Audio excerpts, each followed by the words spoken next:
नमस्कार दोस्तों, ऐसी न्यूज में आपका स्वागत है। जैसा कि आप देख रहे हैं, जो विशाल समागम था सतलोक आश्रम बैतूल में, यहाँ पर बहुत दूर दूर से लोग आए थे और इसी समागम के उद्देश्य में हमारे साथ कुछ जो आए हुए हैं दूर से लोग, उनसे हम जानते हैं। जी सर, क्या नाम है सर आपका? मेरा नाम त्यागराजन स्वामी है। जी, तो भाई साहब आप यहाँ कैसे आ गए? मेरा मित्र है विष्णु साहू, जो काफ़ी दिनों से मुझे आमंत्रण कर रहा था जी कि भाई आके देखो। तो मेरी उनसे थोड़ी इस चीज़ को वाद विवाद चल रही थी जी कि भाई तुम सनातनी पूजा को गलत बता रहे हो, जी अपने ब्रह्मा विष्णु महेश जी को आप गलत बता रहे हो, जी और आप बोलते हैं कि भाई इनकी पूजा नहीं करनी है, जी और संत रामपाल जी भगवान को आप भगवान बता रहे हो, जी इनकी पूजा करनी है। तो मुझे ये चीज़ बड़ी गलत लगी। तो इस चीज़ को लेके मैं सही का सही और गलत गलत करने के लिए विष्णु साहू से मिलने आया हुआ था यहाँ पर। जी और यहाँ पर आने के बाद उनने मुझे पूरे ग्रंथों से अवगत करवाया। चारों वेद, 18 पुराण, 6 शास्त्र, 11 उपनिषद, एक रामायण, एक गीता, जिसको देख आज तक मतलब हिंदू धर्म होने के बाद भी मैंने इस चीज़ों को आज तक अच्छे से देखा नहीं था। जो विष्णु जी ने आज बैठ के पूरी चीज़ों से अवगत करवाया, तो ये पता लगा कि भाई अब तक जो हम लोग, हमारे पूर्वज जो पूजा पाठ कर रहे थे, वो सरासर गलत कर रहे थे। मतलब वेदों और उसके विरुद्ध काम कर रहे थे हम। तो यहाँ पर आने के बाद ये पता लगा कि भाई अभी तक जो पूजा पाठ हम विधि जो कर रहे थे वो पूरी गलत थी। और यहाँ पर जो संत रामपाल जी महाराज जी अपनी जिस प्रकार से जो बता रहे हैं, वो सर बहुत सही चीज़ बता रहे हैं और सही लगे उसमें करके। तो त्यागराज स्वामी जी, आपने यहाँ पर जो बताते हैं कि गीता में ऐसा लिखा है, वेदों में ऐसा लिखा है, कबीर को भगवान बताते हैं, तो क्या आपने देखा है त्यागराज स्वामी जी? जी जी, जहाँ जितने भी हमारे वेद पुराने हैं, जितने भी हमारी पवित्र ग्रंथें हैं, हमने उसमें देखा, उसमें बिल्कुल साफ लिखा है कि कबीर भगवान है, और सब चीज़ का साक्ष्य उसमें देखा मैंने। कभी अभी तक तो मैं चीज़ नहीं मान रहा था। मैं अभी तक सोच रहा था कि ये सब गलत बता रहे, गलत प्रचार कर रहे हैं। जो भगवानों को बोलते भाई ब्रह्मा विष्णु महेश हैं, वही सर्वप्रिय, वो सर्वप्रिय नहीं है, और उनका भी मरण और जन्म होता है। तो वो चीज़ से हम बड़े नाराज़ थे। जब यहाँ पर आके हमने वेदों में देखा तो सही चीज़, सही सब चीज़ बिल्कुल साक्ष्य के साथ पाया गया कि भाई बिल्कुल सही है। ब्रह्मा विष्णु महेश का भी आवागमन होता है, वो उनका भी मरते हैं, वो भी जीवित होते हैं, उनके भी माता पिता हैं। तो त्यागराज स्वामी जी, जैसा कि आपने बताया, यहाँ पर जो संत रामपाल जी महाराज जी हैं, ये सनातन के कहीं ना कहीं विरोधी हैं और मतलब उनके विरोध में ही बातें करते हैं कि हिंदू देवी देवता के ऐसा है, और जो हमारी सनातन पूजा चली आ रही है, पितृ पूजा, श्राद्ध पूजा, मूर्ति पूजा, ये सब चीज़ों से दूर करवा रहे हैं, जबकि हमारी तो जिंदगी ही बीत गई यही सब पूजा करते करते पूर्वजों की। नहीं, बिल्कुल सही है। पहले भी हम ये सब हम भी कराए जा रहे थे, मूर्ति पूजा, शास्त्र, ये सब हम भी कर रहे थे। और लेकिन यहाँ पर जब ग्रंथों में देखा गया है तो इसमें चीज़ में किसी चीज़ में उल्लेख नहीं है। किसी चीज़ में ये भी किसी हमारे पवित्र ग्रंथ में नहीं दिया है कि भाई इसमें मूर्ति पूजा करना है, ना शास्त्र पूजा करना है, ना ये ढोरा मुंडर करना अपन को। मतलब आज जितने भी हमारे हिंदू भाई, मैं उनसे ये चीज़ कहना चाहूँगा कि भाई कुछ भी कहने सुनने से पहले एक बार अपने पवित्र ग्रंथों को पढ़ लें, उसमें देख लें, फिर उसके बाद किस चीज़ का वो करें। अभी कौन कौन से शास्त्र देखे आपने? भाई मैंने यहाँ पर चारों वेद देखा है, यहाँ पर 18 पुराण देखा है। मतलब आज तक हमने सुना था, सब चीज़ के बारे में देखा नहीं था।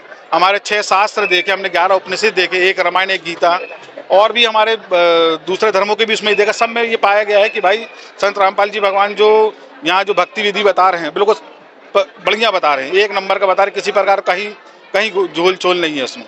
त्यागराज स्वामी जी, हमने सुना है कि संत रामपाल जी महाराज जी के जो फॉलोवर्स हैं, उनके अनुयायी हैं, ये ट्विटर हो, फेसबुक हो, इंस्टाग्राम हो, इनके जब भी भंडारा होते हैं तो बड़े बढ़ चढ़ करके बताते हैं कि शुद्ध देसी घी हाँ, का ये है। चीज़ आपने बहुत बढ़िया पूछा, ये बता सोच ही रहा था मैं।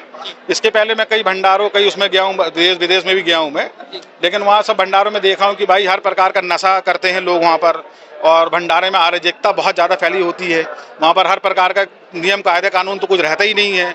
मतलब भंडारे के साथ साथ चलते चलते लड़ाई झगड़ा हो रहा है, भगदड़ मच रही है, आपस में तरह तरह मच रही है, गाली गलौज हो रहा है। यहाँ पर आने के बाद एक चीज़ ये देखी कि भाई किसी प्रकार का कोई नशा कोई आदमी नहीं कर रहा है। यहाँ पर एक दूसरे को हाथ जोड़ के सत साहिब करके संबोधित करते हैं। अब ये सत साहिब क्या है, ये इनसे पूछूंगा अभी बैठ के मैं। बहुत एक मतलब प्रेम मोहब्बत से करे, कोई किसी को काम बताना नहीं पड़ रहा है। आज 3 दिन से लगातार ये चल रहा है, लाखों लोग आ रहे जा रहे हैं, किसी प्रकार का कोई अराजकता नहीं है। और इतने मतलब ईजिली आ रहे हो, ईजिली जा रहे हैं, कोई भगदड़ नहीं, कोई कुछ नहीं। सबसे बढ़िया चीज़ मुझे इसमें यही लगी कि भाई यहाँ पर किसी प्रकार का कोई नशा नहीं, कोई बीड़ी नहीं पी रहा, कोई तम्बाकू नहीं खा रहा, कोई गुटखा नहीं खा रहा है, किसी प्रकार कोई नशा नहीं कर रहा है, सब बहन भाई से वो कर रहे हैं, किसी समाज का कोई नहीं, सारे धर्म के लोग यहाँ पर आ रहे हैं, सब में किसी प्रकार कोई भेदभाव नहीं है, सब एक साथ बैठे खा रहे, कोई गरीब है अमीर कहीं कोई प्रकार का नहीं है। बाकी जगहों में देखा हूँ भाई कि जो अमीर होते हैं उनके लिए अलग व्यवस्था होती है, जो गरीब बेचारे अलग होते हैं, लेकिन यहाँ पर अमीर गरीब सब एक साथ बैठ के खाना खा रहे हैं, किसी धर्म और किसी का कोई वो नहीं है, सब एक साथ बैठे कर रहे हैं। ये चीज़ बहुत अच्छी लगी और यहाँ पर आने से ये समझ में आया कि भाई ये जगह जो है एक प्रकार का स्वर्ग है हमारा लग रहा है। भाई मैं सबसे ये जनता से बोलूँगा कि भाई एक बार जरूर यहाँ पर आए और यहाँ पर आके पूरी व्यवस्था सब चीज़ देखें और उसके बाद भी कोई चीज़ का निर्णय लें। जी, त्यागराज स्वामी जी, जैसा कि आपने जिक्र किया कि विष्णु साहू जी ने आपको बुलाया, कई बार आमंत्रण कार्ड भी दिया, लेकिन आप पहली बार आए और इसके पहले आप तो साहू जी को विरोधी मानते थे कि ये धर्म विरोधी है, लोगों से जो सुना था, तो लेकिन आकर के और ये सब माहौल देख करके कैसा लग रहा है? विष्णु साहू जी को आप क्या कहेंगे जो आज आपको आपके पहले हमारे वो मित्र शुरू से थे, उनने जब बुलाया था हमें उनको अपना दुश्मन समझने लगे थे। हमें ये लग रहा था कि भाई वो सनातनी आदमी हो के हमारी देवी देवता को छुड़वा रहे हैं, बोलते हैं कि भाई ब्रह्मा विष्णु महेश की पूजा नहीं करना है हमें संत रामपाल जी भगवान की पूजा करना था। मैं उनको गलत ठहरा रहा था, मैंने बोला कि भाई ये सब आप गलत कर रहे हो। जब यहाँ पर उनके अनुग्रह पे होने पर मैं जब आया यहाँ पर आके मैंने चीज़ों को देखा परखा तो अब समझ में आया कि नहीं वो इंसान अपनी जगह बिल्कुल सही थे, वो बिल्कुल सही है, मैं अपने यहाँ पर गलत निकला। जब उनकी सब बताई हुई चीज़ों को देखा सब किया तो उसमें ये पता लगा कि भाई ये वाकई अद्भुत चीज़ है यहाँ पर, मतलब मेरे पैरों तले जमीन निकल गई यहाँ पर जो ये देखने के बाद। त्यागी जी, आप जैसा कि बहुत सारी जगह गए होंगे, बहुत सारे भंडारों में, बहुत सारी जगह आश्रमों में भी गए होंगे, तो जो व्यवस्थाएं यहाँ की हैं और वीआईपी व्यवस्था रहती है, कई जगह बहुत सारे पैसे लिए जाते हैं, रजाई गद्दा सब चीज़ तो उपलब्ध रहती है, लेकिन उसका कहीं ना कहीं शुल्क लिया जाता है, तो यहाँ की क्या कैसी व्यवस्थाएं हैं? यहाँ पर कोई अमीर गरीब की बात नहीं है, यहाँ पर किसी प्रकार का कोई शुल्क नहीं लिया जाता है, बिल्कुल निःशुल्क है। आप 3 बार 4 बार जितने बार भंडारा करो 1 रुपये उसका नहीं जमा करना है। रजाई गद्दा आपको निःशुल्क मिल रही है, सुबह से लेकर शाम तक चाय की सेवा चल रही है, पानी जल सब कुछ है यहाँ पर, किसी प्रकार का 1 रुपये आपको नहीं देना है और बढ़िया सेवा चल रही है यहाँ पर।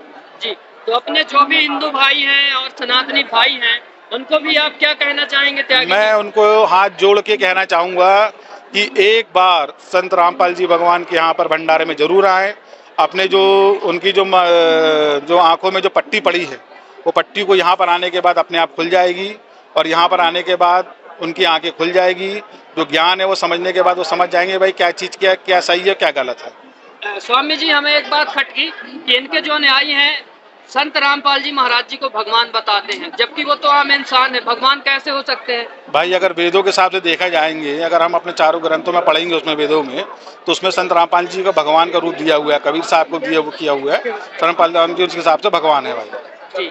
और भी सर जो सतलोक आश्रम बैतूल में बहुत अच्छे कार्य किए जा रहे हैं, मानवता का संदेश दिया जा रहा है, हाँ, एक चीज और है, यहाँ पर एक नया समाज की निर्माण हो रहा है। अभी कल की बात है, कल 51 जोड़ों का शादी हुई यहाँ पर, जिसमें बिल्कुल 1 रुपये दहेज न लिया गया न दिया गया।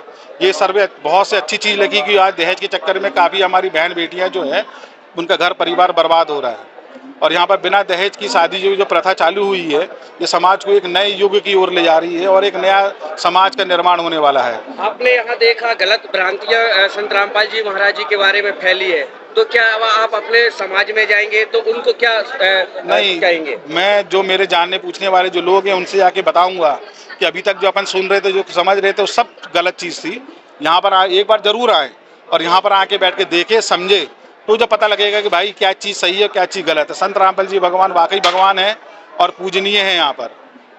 तो ये जो कार्य किया जा रहा है, तो कहीं ना कहीं आपसे भी विष्णु साहू जी ने चंदा अंदा लिया होगा, पर्ची कटवाई होगी? नहीं, बिल्कुल 1 रुपये नहीं किया गया। उनने पिछले कई सालों से निमंत्रण मुझे भेज रहे थे, तो ये आज हो सकता है मेरा उद्धार होना हो तो इसलिए मैं यहाँ पर इस बार आ गया। 3 दिन के मैंने कार्यक्रम में देखा हूँ, किसी प्रकार का 1 रुपये किसी का नहीं है, और अभी भी आप देख सकते हैं लोग आ रहे हैं जा रहे हैं, बहुत बढ़िया से आ रहे जा रहे, किसी प्रकार किसी को कोई दिक्कत नहीं, कोई परेशानी नहीं है। उद्धार की बात की आपने, तो ज्यादातर तो लोग प्रयागराज या यहाँ वहाँ जाते हैं, लेकिन आप इधर उद्धार करवाने के लिए ऐसा बोल रहे हैं? भाई उद्धार का ये है कि आज पहले हम अपने अगर पूर्वजों की मानते हैं तो ये बोला जाता है कि भाई गंगा जी में स्नान करा जाए, प्रयागराज में जाए तो आदमी का जीवन सफल होता है और उनको मोक्ष मिलता है। वो पुरानी पद्धति में अभी भी चले जा रहे थे, लेकिन जब यहाँ पर आने के बाद हमने जब ग्रंथों और अपने जब चारों वेदों को देखा, उसमें जब उनने पूरी लाइन टू लाइन पढ़ाया तो उसमें यह पता लगा कि भाई गंगा स्नान से कोई चीज़ नहीं होती है, हमारी जो कार्य पूजा पद्धति है, अगर वो जब तक अपन चेंज नहीं करेंगे, वो अगर शास्त्र विरुद्ध अगर जाएंगे तो हमें कोई कभी भी मोक्ष नहीं मिलेगा। जब अपन पूरे अपने वेदों के हिसाब से अगर आप पूजा पाठ करेंगे और उसके विषय में करेंगे तो उनका 100% मोक्ष मिलेगा। और तत्वदर्शी संत के माध्यम से अगर अपन जाएंगे, अगर उनके चरणों में जाके जब करेंगे तो ही मोक्ष मिलेगा। स्वामी जी, आपने जिक्र किया तत्वदर्शी संत का, तो जनता कैसे निर्णय करे कि वो तत्वदर्शी संत कौन है? भाई इसलिए फिर से मैं यही बोलूँगा कि हमारे जो पवित्र ग्रंथ हैं, आज अपने घरों में सब वो पड़े पड़े सड़ रहे हैं, गल रहे हैं, कभी किसी ने उठाए नहीं है। न्यायालयों में उसका सिर्फ हाथ रख के उसका शपथ लिया जाता है, लेकिन कभी पढ़ा ही नहीं जाता। उसको एक बार हाथ जोड़ के विनती है मेरी कि भाई एक बार सब अपने ग्रंथों को पढ़ें। अगर ग्रंथों को जब पढ़ेंगे तो अपन को सब चीज़ समझ में आएगा, क्या सही क्या गलत है। सब कुछ पहले से लिखा हुआ है, हमने आज तक कभी उसको पढ़ा ही नहीं है। हमारा लास्ट क्वेश्चन आपसे, ये दावा ठोकते हैं संत रामपाल जी महाराज जी के न्याय कि सतयुग आएगा, सतयुग आएगा, सतयुग आएगा। इतने सारे संत हैं, अगर सतयुग आना होता तो कब का आ जाता? भाई सतयुग आ गया है समझ लीजिए। एक बार जब आदमी आश्रम आएगा तो यहाँ पर आके उसको सतयुग टाइप का माहौल दिखेगा, क्योंकि यहाँ पर कोई किसी से बेतू से बात नहीं करता, कोई किसी से गाली गलौज नहीं कर रहा है। बड़े सरलता से एक दूसरे को हाथ जोड़ के संबोधित करते हैं और बहुत ही भव्य टूप का रूप लगता है। ऐसा मतलब समाज हमने पहले कभी नहीं देखी और कभी नहीं देखा कि यहाँ पर स्टेप से करके वो है करके। तो हमने ये भी सुना है कि सनातन धर्म का पुनरुत्थान करने वाले संत रामपाल जी महाराज जी हैं। संत रामपाल जी महाराज जी तो आज से आए और हमारे शंकराचार्य तो कब से हैं, तो सनातन का तो उत्थान कब से चला आ रहा है? कब से है सनातन का उत्थान? सॉरी, शंकराचार्य जी तो ठीक है, लेकिन जो ज्ञान की बात है फिर से वही बोलूंगा मैं। अपने जो वेदों जो हैं हमारे, शंकराचार्य ने जो वेदों का कभी कोई खुल के उस चीज़ को वो प्रमाण नहीं बताया, खुल के उस चीज़ को सरलता से लोगों के सामने नहीं लाया। संत रामपाल जी भगवान जी ने सारे वेदों सारे चीज़ों से प्रमाण निकाल के बताया कि भाई क्या चीज़ सही है, क्या चीज़ गलत है। तो और भी आप लोगों को इस आश्रम के बारे में क्या कहना चाहते हैं, जो मानवता का आश्रम है? मैं तो ये वो कहूँगा कि भाई जो लोगों के बाहर जो भ्रांतियाँ हैं बनी हुई है कि भाई आप संत रामपाल जी भगवान को लेके कि भाई वो भगवानों की पूजा पाठ छुड़वा रहे हैं और अपनी पूजा करवा रहे हैं, बिल्कुल सरासर गलत है। भाई वो बिल्कुल सही चीज़ करवा रहे हैं, वो पूरे अपने वेदों के हिसाब से सब चीज़ करवा रहे हैं। एक बार अपन अपने वेदों को देखेंगे तो अपन सब मान जाएंगे भाई वो संत रामपाल जी भगवान है, बिल्कुल सही जा रहे हैं और सही हैं बिल्कुल। और आज वाकई भगवान वही है, धरती पे कोई है तो संत रामपाल जी भगवान ही भगवान है। इसमें मैं विष्णु साहू का बहुत बहुत धन्यवाद कहना चाहूँगा कि उनने मुझे यहाँ पर ला के पूरी चीज़ें, मेरी जो आँखों में जो पट्टी थी वो पट्टी को खोली और मेरे को इस चीज़ का पवित्र ज्ञान मेरे को बताया कि भाई ये चीज़ ऐसा है, ये चीज़ सही है, ये चीज़ गलत है। बहुत बहुत धन्यवाद कहूँगा संत विष्णु साहू जी। पूरे विश्व में संत रामपाल जी महाराज जी का पूरे विश्व में खुला भंडारा चल रहा है, पूरे विश्व को आमंत्रण कर रहे हैं, तो आपको क्या लग रहा है इस भंडारे में सभी को आना चाहिए? बिल्कुल, इस भंडारे में सबको आना चाहिए, हर जन लोग, हर वर्ग के लोग को आना चाहिए। किसी धर्म और विशेष की बात नहीं, सारे धर्म के लोग आए और बिल्कुल इस भंडारा का बिल्कुल पवित्र भंडारा का ग्रहण करें और अपने विचारों को में बदलाव अपने आप ही देखेंगे बिल्कुल लोग करके। त्यागी जी, हमने ये सुना है कि संत रामपाल जी महाराज जी से जो नाम दीक्षा लेते हैं, जुड़ते हैं, वो कहीं ना कहीं धर्म परिवर्तन कर लेते हैं। क्या बात है, क्या माजरा है? ऐसा बिल्कुल कुछ भी नहीं है, यहाँ किसी प्रकार कोई धर्म परिवर्तन नहीं है। यहाँ पर सिर्फ वही, मैं फिर वही बोलूँगा कि भाई अपने वेदों और उसकी वाली बात है, जो आदमी को जो ज्ञान का अभाव है उस चीज़ को लेकर आदमी करे, कहीं कोई धर्म परिवर्तन नहीं है, सब कुछ बिल्कुल बढ़िया चल रहा है और इसमें करेंगे जी। और सर, जैसा कि आप बार बार संबोधित कर रहे हैं कि संत रामपाल जी भगवान हैं, तो ये इनका भगवान आप कैसे क्या कह रहे हैं? ये ग्रंथ के हिसाब से हैं और अगर चारों वेदों को अगर अच्छे से अध्ययन को करेंगे तो उसमें संत रामपाल जी भगवान का उल्लेख किया हुआ है कि भाई संत रामपाल जी भगवान है, कबीर जी भगवान है। जी, धन्यवाद। जय श्री राम।